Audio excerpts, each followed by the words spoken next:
माँ सेनापति poultry farm को मुझे स्वागत करुँच पवित्र। तो देखा ये आम फार्म।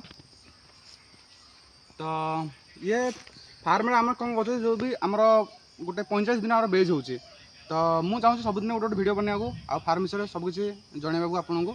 तो आप फार्म करने चाहूँगी ना आप फार्म विषय अधिक जानवा चाहूँगी ताले मो चैनल सब्सक्राइब करूँ। तो आस भर देखा आम बोर्डिंग कि कर।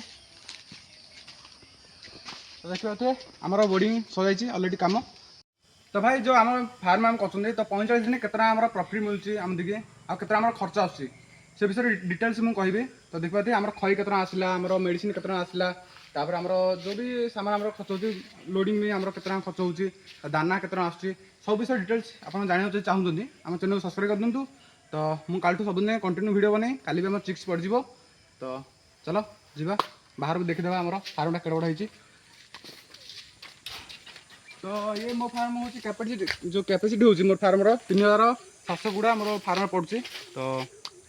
तो देखा कालू मुझे सबुदिन रेगुलर आप वीडियो पकेबी। तो आप मो चैनल सब्सक्राइब कर दिंतु आ वीडियो लाइक भी कर दिंतु।